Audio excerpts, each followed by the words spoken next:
가방을 이렇게 어깨에 매는 거를 이렇게 사셨대요. 편하게 이제 메고 다니시려고. 그런데 집에 와보니까 그 가방 안에 신발이 들어가 있더래요. 신발 새 가방을 샀는데.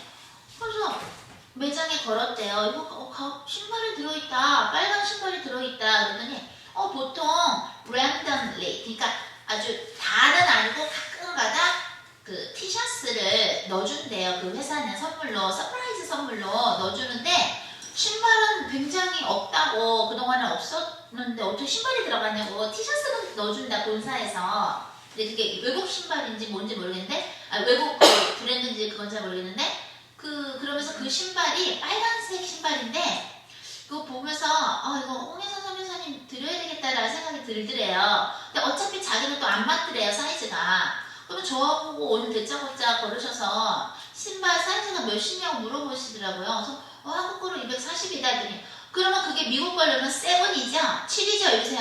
그래서 맞아, 7이 했더니 그 신발 얘기를 하시는 거야. 근데 그게 7이래. 7인 거야. 그 사이즈가. 또 빨간색이야. 예수님 보혈이 딱 생각나면서 너무 성령님 드려야 되겠네 했대요. 그러니까 그 가방 파는 데에서도 티셔츠는 가끔가다 들어가는데 선물로 신발은 처음이다 하면서 너무 놀래한대요. 근데 그러면서 이분이, 우리 집사님 뭐라 그러시냐면 이러시는 거야. 이 신발은 무슨 신발인데 여기서 이거를 하나 팔면 거기에 무슨 돈이 팔려면 이익을 먹잖아요. 그 돈이 아프리카에 가서 선교를 한대요. 그 신발 회사가. 나는 그게 무슨 뜻인지 알거든요. 제가 원래 아프리카 담당이었어요. 그래서 아프리카에 있는 선교사님들이나 또 아프리카에 가야 되는 선교사님들 기도해드리거나 물식양명으로 도와드리는 걸 좀 했었어요. 그걸 동원사역이라고 그러거든요. 예를 들어 나는 이 나라에 있어야 되는데 아프리카에는 갈 수 없을 때 내가 돈은 얼마 없어도 어떤 그 선교사님이 갔기 때문에 내가 이렇게 좀 도와드렸었어요. 그런 식으로 동원사역 기도는 계속 쌓았었고, 또 아프리카 웨스턴, 동쪽 말고 서쪽 나라 15군데를 섬기시는 흑인 목사님이 계세요. 그분이 이제 저랑 같은 학교를 다녔는데 그분이 저한테 그랬거든요. 혜선 빨리 오라고, 아프리카 빨리 와서 이거 성경 사역도 좀 가르쳐주고 이거 해달라. 너 너무한다, 왜 연락 안 하냐고. 빨리 오라고 그때부터 그랬었는데, 2년 전부터. 근데 그걸 딱 생각나게 하시더라고요. 그래서 아프리카 이제 또 가라는 거구나. 응? 그러니까 그 신발이 빨간 신발이고 사이즈도 내 사이즈고, 그거 팔이었을 때 뭐예요? 아프리카로 선교비가 가는. 그래서 아프리카 가라는 얘기구나, 주님이. 단기 선교겠죠. 그래서 이제 갈 때 저 혼자 가겠어요? 여러분이랑 같이 가죠. 그러니까 표정이 무슨 아프리카 가시는구나, 안 됐다 이런 표정인데 웃기지 마, 여러분이랑 같이 가야 되는 거야. 그래갖고 그 간증을 들으면서 하나님은 어떻게 이렇게 우리한테 직접 기도로 말씀도 하실 수 있는데 일부러 이런 식으로 이렇게 아름답게 완전 서프라이즈 선물, 티셔츠는 들어갔어도 신발은 처음 되는 거야. 어떻게 이런 일이 있냐 이러면서 그래서 선물로 주긴 한다. 신발이 비쌀 거 아니야, 아무래도 티셔츠보다. 그래서 그 얘기를 들으면서 주님이 아프리카에 있는 아이들을 위해서, 또 아프리카에 있는 영혼들을 위해서 그들을 구하라고 이런 식으로 또 서프라이즈 선물을 주시는구나. 그래서 이제 그 집사님이 요번에 이제 만나면 그 선물 주시겠다고, 빨간 신발. 그래서 어떡해, 가방 사는데 거기에 선물이, 신발이 들어가 있고 아프리카에 이제 가라는 얘기를 이렇게 하시는 거죠. 그래서 주님이 지금 그야말로 때구나. 어제도 마태복음 24장 주신 것처럼 민족이 민족을 치고 이제 내가 그리스도다 하는 거짓 선지자들, 거짓 사람들이 많이 나오면서 이제는 준비해야 될 때. 그래서 그때가 되면 뭐예요? 밭에서 한 명만 데려가고, 한 명, 2명 일하고 있는데 한 명만 데려가고 한 명은 안 데려가고, 휴거도 얘기하시면서 했는데, 특히나 주님이 오늘 주신 말씀 중에서 포인트가 어디 있냐면요, 그러므로 깨어있으라. 어느 날에 너희 주가 임할는지 너희가 알지 못함이니라. 42절도 있고요. 그 다음에 43절, 너희도 아는 바니 만일 집주인이 도둑이 어느 시간에 올 줄을 알았더라면 깨어있어 그 집을 뚫지 못하게 하였으리라. 지금 깨어있어야 된다는 거 자꾸 주님께서 레마로 주셨고, 그 다음에 있죠. 주인이 올 때에 45절 충성되고 지혜 있는 종이 되어 주인에게 그 집사람들을 맡아 때를 따라 양식을 나눠줄 자가 누구냐? 그죠? 주인이 올 때 그 종이 이렇게 하는 걸 보면 그 종이 복이 있으리로다. 그러면서 모든 수를 그에게 맡긴다 그랬는데 여기서 45절 지금 충성한 종이라는 건 뭐예요? 양들한테 계속 양식을 주는 거예요. 그게 충실한 종이에요. 그래서 우리가 해야 될 것이 이거기 때문에 여러분 중에는 신학교를 가게 되신 분들도 있고 또 이제 앞으로 또 기독군으로서 계속해서 나뿐만 아니라 우리 가정뿐만 아니라 우리나라 전 세계 또 전 세계에 있는 아이들을 위해서도 우리가 이제 기도를 하는 건데 그러면서 마지막 절에 51절에 어미 때리고 외식하는 자가 받는 벌에 처하리니 거기서 슬피 울며 이를 가리라. 하나님이 지금 싫어하시는 거는 뭐냐면은 외식하는 자들은 니네는 그야말로 죽을 줄 알아. 외식하는 자들은 뭐예요? 너희들은 지옥이야. 겉에는 하얀 덧칠이 회칠이 돼 있는데 안에는 썩어 빠진 무덤이에요. 그게 외식하는 자죠. 겉으로는 금식도 하고 예배당도 가고 다 해. 근데 안에는 누군가를 막 미워하고 안에는 막 질투를 하고 안에서는 정말로 인간을 사랑하는 마음도 없고 하는 척만 하는 거야. 거룩한 척만 하는 거야. 안에는 그냥 구렁이가 몇 개씩 막 그 사람을 점령하고 놀고 있어. 이게 외식하는 자예요. 외식하는 자는 주님이 뭐예요? 지옥에 보내겠다. 이를 갈며 슬피 울리라. 그런 지옥이 있다 그랬죠. 지옥 중에 다 막 불만 타는 게 다 지옥이 아니라. 그래서 우리가 주님이 지금 원하시는 거는 깨어있으면서 너희들이 양식을 이제 줘야 된다. 그게 종으로서 니네가 할 일이다. 양식을 줘라. 무슨 양식? 영의 양식을 이제 주는 거예요. 그게 뭐예요? 예수님을 믿고 물과 성령으로 거듭나야 천국을 가는데 모일 때마다 기도하고 말씀 보고 기도해주고 주님이 뭘 전하라 그러면 전하고 또 뭘 회개해야 되는지 가르쳐주고 또 누가 마귀에 눌려있으면 뭐예요? 예수님의 이름으로 그 사람 안에 있는 마귀를 내쫓아주면서 하는 거예요. 그러면서 이제는 공적인 삶을 여러분들이 살기 시작하셔야 됩니다. 마치도 예수님께서 그쵸? 이렇게 어떻게 됐어요?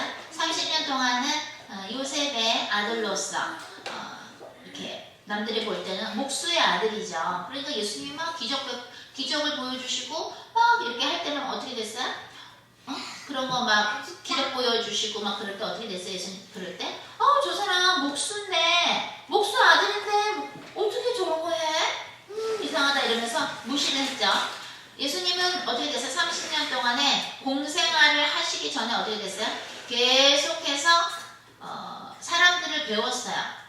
인간들이 어떤가, 어떻게 사나, 뭘 걱정하는가, 어떤 걸 슬퍼하는가, 어떤 걸 기뻐하는가, 어떤 죄악들이 있고 어떻게 마귀에 눌려있나. 왜? 예수님이 이 땅에 오신 것은 마귀를 멸하려 오셨어요. 그쵸? 오셨죠? 이렇게 관찰을 한단 말이에요. 그동안에 우리도 인생에서 여러분 20대도 있고 뭐 30대도 있고 40대도 있고 50대도 있으신데 우리가 인생에서 그동안은 뭐예요? 우리의 인생에서 우리는 사람들을 관찰한 거예요. 사람들을 공부한 거예요. 그죠?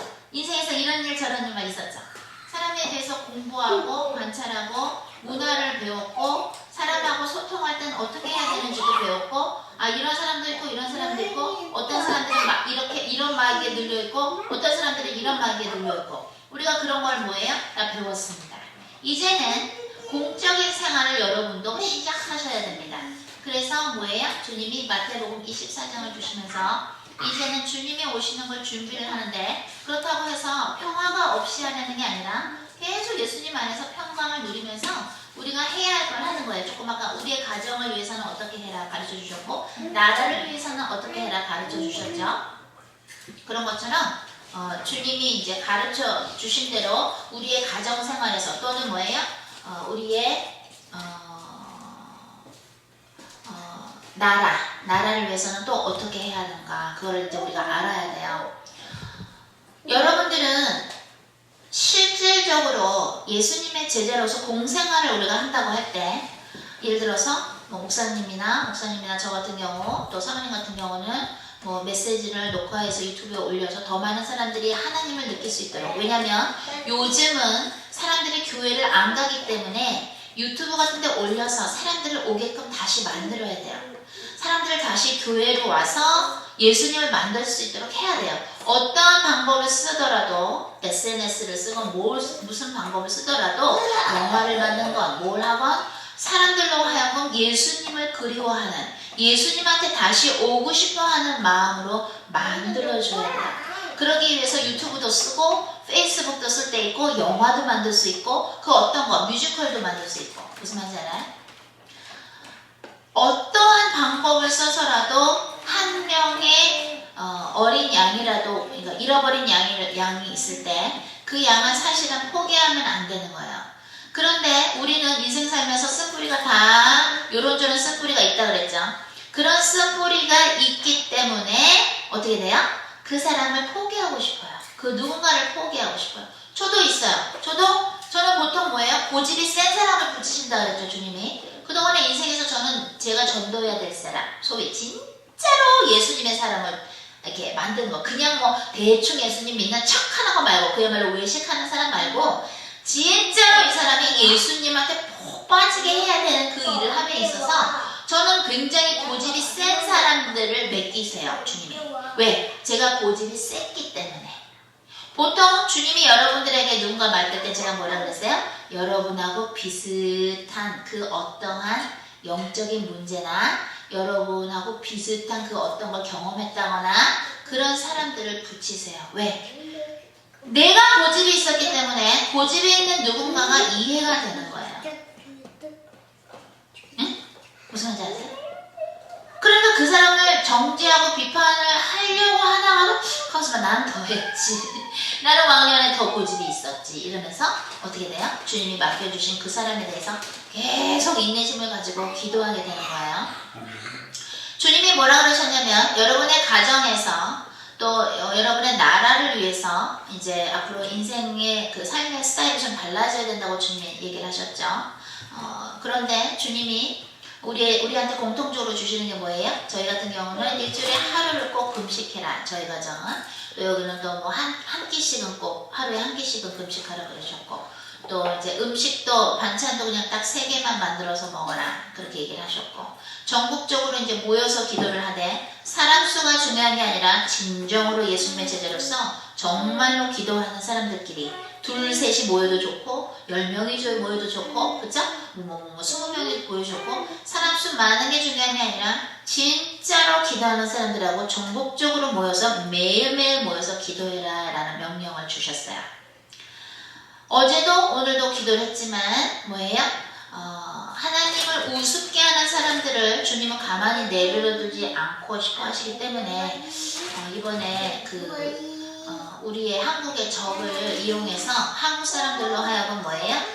이제 회개하게 하시려고 우리가 참 원하지 않는 그런 일들이 있을 것 같아요. 그래서 우리는 뭐예요? 더 겸손하게 기도를 해야 되는데 이스라엘 사람들은 기도할 때 죄를 뿌리면서 한다 그랬죠. 회개할 때 죄. 우리가 죄니까, 우리가 흙이니까, 그죠? 그래서 뿌리면서 할 정도로 나는 죽었소이다. 나는 죽으면 이런 죄입니다. 하나님의 은혜와 자비가 필요한 존재일 뿐입니다. 그것을 생각하면서 기도를 하는 거죠. 그러니까 이렇게 죄를 뿌리면서 기도를 했던 것이죠. 우리도 마음으로나 육적으로나 더 겸손해지고 주님 앞에 빡 무릎 꿇으라 이거예요. 보통 제가 기도할 때 집에서 이제 앉아서 기도할 때 뭐 기도를 좀 뭐 누워서도 할 때 있고 막 누워서 이렇게 입신할 때 있으니까 누워서도 할 때 있고 뭐 앉아서도 할 때 있는데 앉아서 할 때 좀 오래 하기 위해서 편하게 하기 위해서 좀 양반다리를 하고 기도를 좀 했었거든요. 근데 오늘 아침엔 꿇어라 그랬어요.